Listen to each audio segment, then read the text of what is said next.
Hello everyone, welcome in this online platform of engineers classes for you।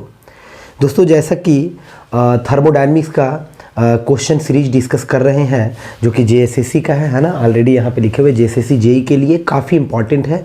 Already जो है वो बहुत सारा क्वेश्चन जो है वो डिस्कस कर चुके हैं। अब आगे नेक्स्ट जो है अभी थर्मोडायनेमिक्स का हिट कर रहे हैं। थर्मोडायनेमिक्स के बाद जो है ना वो आईसी इंजन का डिस्कस करेंगे। फिर आईसी इंजन में auto cycle, diesel cycle, dual cycle है ना, ये सब साइकिल से रिलेटेड क्वेश्चन डिस्कस करेंगे। साइकिल कैसा बनता है उससे रिलेटेड डिस्कस करेंगे। मतलब एक्चुअली में मेरा मेन टारगेट है कि क्वेश्चन के साथ आपको वहीं पे कॉन्सेप्ट बताया जाए और उसी तरीके से ऑलरेडी कवर अप कर चुके हैं। ऑलरेडी जो है 2, 4, 5 लेक्चर जो है ऑलरेडी प्लेलिस्ट में ये है मेरे चैनल पे, तो वहाँ से जा कर के अब ज़रूर देखें। तो चलिए आज का क्वेश्चन स्टार्ट करते हैं। यहाँ से क्वेश्चन है कि when A system changes it's state, क्या लिखा हुआ है? When A system changes it's state. कौन सा system? Thermodynamic system. Thermodynamic system जब अपना स्टेट को चेंज करता है। अपना स्टेट को चेंज करने का मीनिंग क्या हुआ?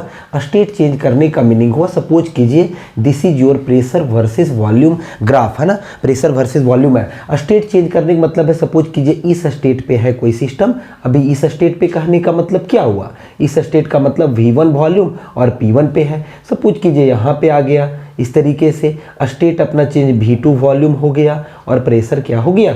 P2 प्रेशर हो गया। तो देखिए स्टेट में चेंज किया, यानी 1 से कहाँ पे आ गया? तो 1 से 2 तक। तो कभी भी जब स्टेट में चेंज हो, it's state from one equilibrium state to another equilibrium. एक इक्विलिब्रियम, ये दोनों इक्विलिब्रियम स्टेट है, ऐसा इसमें है क्वेश्चन में। Then the path of successive states through which the system has passed is known as। तब इसको क्या बोला जाता है? अब ऐसी ही 1-2 लाइन से ही आपको क्लियर हो गया होगा कि जब भी स्टेट में चेंज होगा, याद रखिएगा, when there is change in state occurs for any system, when there is change in state occurs for any system, तो इस कंडीशन में जो होता है इसी को हम लोग क्या बोलते हैं? Is called thermodynamic process. Is called thermodynamic process. Thermodynamic system क्या होता है? जो एक फिक्स्ड मास और स्पेस को जहां पे थर्मोडायनेमिक प्रोसेस होता है उसको क्या बोलते हैं? उस रीजन को थर्मोडायनेमिक सिस्टम बोला जाता है। प्रोसेस का मतलब हुआ जब भी आपका स्टेट में चेंज हो। If there is no change in state occurs, यदि सोचिए कि कोई स्टेट में चेंज ना हो तो वहां पे थर्मोडायनेमिक प्रोसेस का वैल्यू 0 होगा। तो इसमें ऑप्शन है thermodynamic law, thermodynamic process, thermodynamic cycle, none of these. तो यहाँ पे होगा थर्मोडायनेमिक प्रोसेस होगा। एक थर्मोडायनेमिक साइकिल होता है। थर्मोडायनेमिक साइकिल का मतलब हुआ कि स्टेट में चेंज हो रहा है, यानी कि नंबर ऑफ प्रोसेस के बाद, है ना, अलग अलग टाइप का प्रोसेस हुआ। थर्मोडायनेमिक प्रोसेस में आइसोकोरिक होता है, आइसोबारिक प्रोसेस होता है। आइसोकोरिक में कांस्टेंट वॉल्यूम, आइसोबारिक में प्रेशर कांस्टेंट, आइसोथर्मल होता है टेम्परेचर कांस्टेंट होता है। आइसोथर्मल जो है वो किसके द्वारा गवर्न किया गया है? तो ये बॉयल्स लॉ का ही कॉन्सेप्ट था। आइसोकोरिक जो है वो आपका है गे-लुशेक लॉ के से गवर्न हुआ है, और जो आपका आइसोबारिक प्रोसेस है वो आपका है चार्ल्स लॉ का ही कॉन्सेप्ट है। तो फिर इसके बाद एडियाबेटिक प्रोसेस होता है 4th नंबर में, PV to the power gamma is equal to constant, और एक होता है last one polytropic process, PV to the power n is equal to constant, where n is greater than 1 और less than gamma. ये सब value आपका thermodynamic में होता है मेरे प्यारे दोस्तों। तो इसका ऑप्शन नंबर कौन होगा? Second is your correct option. चलते नेक्स्ट क्वेश्चन में।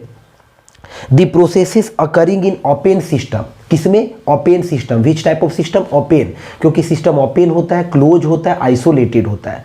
क्लोज सिस्टम में एनर्जी का इंट्रैक्शन, क्लोज में मास का इंट्रैक्शन नहीं होगा, है ना। क्लोज में मास का इंट्रैक्शन नहीं होगा लेकिन एनर्जी का इंट्रैक्शन होगा। ओपन में एनर्जी का भी इंट्रैक्शन होगा और मास का भी इंट्रैक्शन होगा। नाम से ही पता चल रहा है एक आइसोलेटेड सिस्टम होता है जिसमें नैदर मास नॉर एनर्जी इंट्रैक्शन पॉसिबल, जो यूनिवर्स जिसका बेस्ट एग्जाम्पल है।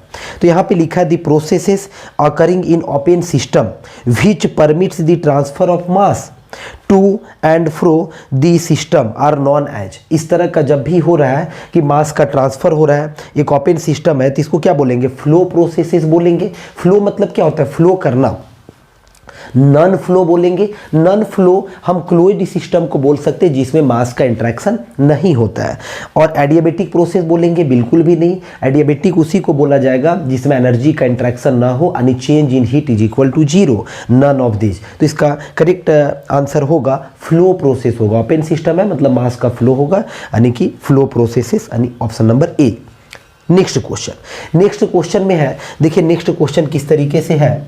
इसमें एक आपका साइकिल दिया हुआ है, थर्मोडायनेमिक आप यहाँ पे कर सकते एक साइकिल बना हुआ है, और ये प्रेशर और वर्सेस वॉल्यूम में है। एक छोटा सा न्यूमेरिकल है, और इसमें क्या है, देखिए पॉइंट है 1 2 3 4, 1 2 3 4।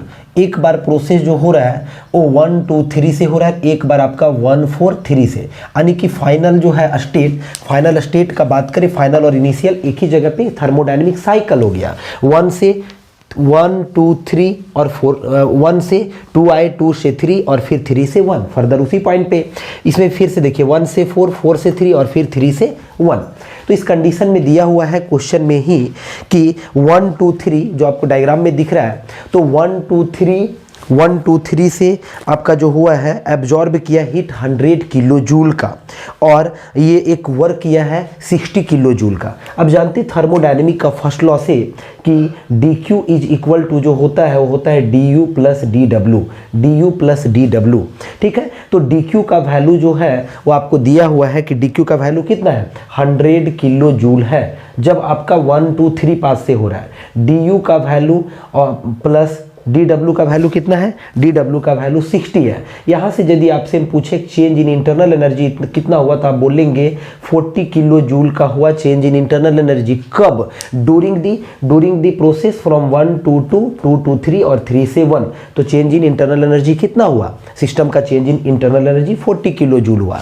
अब देखिए नेक्स्ट पार्ट में लिखा हुआ है इसमें कि जब 1 4 3 और 1 को फॉलो करता है, उस कंडीशन में एक वर्क करता है जो कि कितने का वर्क है, 20 किलो जूल का। फिर से करेंगे, dq इज इक्वल टू क्या, du प्लस dw, है ना। तो इस कंडीशन में देखिए क्या हो रहा है, आपको हीट का वैल्यू आपको जो है वो फाइंड आउट करना है, यानी dq का वैल्यू फाइंड आउट करना है। देखिए du change in internal energy same होगा, क्योंकि फाइनल जो पोजीशन है ना वो दोनों सिस्टम का 1 है, दोनों का एक है। Change in internal energy remains constant for this cycle, है ना। तो आपका ये वाला वैल्यू कितना होगा, 40, ये दिया हुआ है 6, ये दिया हुआ है 20, ये दिया हुआ है 20, तो कितना हो जाएगा, plus 60 kilo joule is your correct answer, यानी कि option number D is your correct answer. Next question में चलते हैं। Which of the following is a reversible non flow process, which of the following is a reversible non flow process. Reversible non flow process, non flow का मतलब mass का interaction नहीं होगा, तो इसमें क्या आइसोकोरिक प्रोसेस होगा। आइसोकोरिक प्रोसेस जो होता है ना, ये भी रिवर्सिबल होता है। जितना भी थर्मोडायनेमिक का प्रोसेस है, एक एजम्पशन है रिवर्सिबल है। आइसोबारिक प्रोसेस होगा, हाइपरबोलिक प्रोसेस को आइसोथर्मल भी बोला जाता है। ऑल ऑफ दीज, तो इसका करेक्ट ऑप्शन होगा all of these. Next question discuss करते हैं। The isothermal and isentropic processes are, the isothermal का मतलब टेम्परेचर कांस्टेंट वाला process. Isothermal and isentropic processes are reversible non flow process. ये पूछा गया है कि क्या आइसोथर्मल और आइसेंट्रोपिक का मतलब होता है इंट्रोपी रिमेन्स कांस्टेंट। इंट्रोपी का कॉन्सेप्ट कहाँ से, सेकेंड लॉ ऑफ थर्मोडायनेमिक से, यानी कि आइसेंट्रोपिक तभी होगा जब प्रोसेस रिवर्सिबल एडियाबेटिक होगा, तब वहाँ पे आइसेंट्रोपिक होता है। तो आइसोथर्मल एंड आइसेंट्रोपिक प्रोसेस है रिवर्सिबल नॉन फ्लो प्रोसेस। तो ये एग्री और डिसएग्री, तो ये एग्री बिल्कुल भी, यानी कि ट्रू है। जो भी आइसेंट्रोपिक आइसोथर्मल है ना, ये आपका नॉन फ्लो रिवर्सिबल प्रोसेस है, नॉन फ्लो रिवर्सिबल प्रोसेस है। नेक्स्ट है, यानी कि क्लोज सिस्टम के लिए कह सकते हैं। The heat energy stored in the gas, पूछा गया है कि the heat energy stored in the gas, कोई भी गैस है उसमें हीट एनर्जी जो स्टोर हुआ है, and used for raising the temperature of the gas, और यही यूज हो रहा है टेम्परेचर रेज करने में। गैस का अंदर स्टोर हो गया, टेम्परेचर को रेज कर रहा है, तो क्या बोलेंगे, external energy, internal energy, kinetic energy, molecular energy. तो याद रखेंगे ऑप्शन नंबर बी करेक्ट होगा, इंटरनल एनर्जी।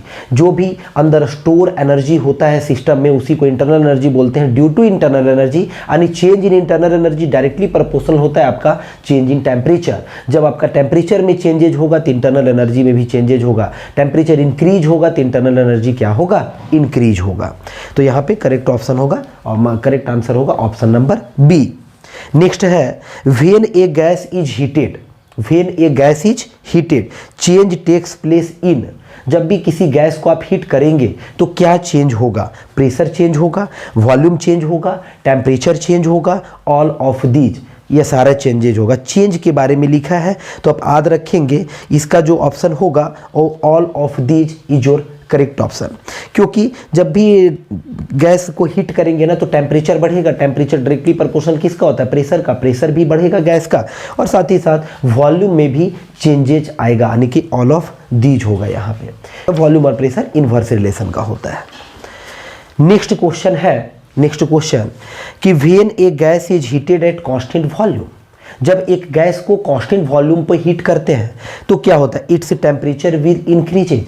जब भी किसी वॉल्यूम को, जब भी किसी गैस को कांस्टेंट वॉल्यूम पे करेंगे ना, कांस्टेंट वॉल्यूम पे करने का मतलब हीट करने का मीनिंग क्या हुआ, कांस्टेंट वॉल्यूम पे हीट करने का मीनिंग हुआ कि आप जो है वो पिस्टन को क्या कर दिए, पिस्टन को लॉक कर दिए है। पिस्टन को लॉक करने का मतलब देखिए सिंपली आप समझिए, एक आपका पिस्टन सिलेंडर का अरेंजमेंट है, ये पिस्टन सिलेंडर का अरेंजमेंट है, यहाँ से ना लॉक किया हुआ है यानी वेल्डिंग किया हुआ है। तो वॉल्यूम क्या रहेगा, कांस्टेंट रहेगा, इसको हीटअप करेंगे। तो जब भी हीटअप करेंगे और वॉल्यूम कांस्टेंट, क्योंकि ऊपर से वेल्डिंग कर दी यानी पिस्टन का मूवमेंट नहीं होगा, ब्लॉक कर दिए, तो उस कंडीशन में ऑप्शन है इट्स टेम्परेचर विल इंक्रीज। एकदम ऑब्वियसली जो है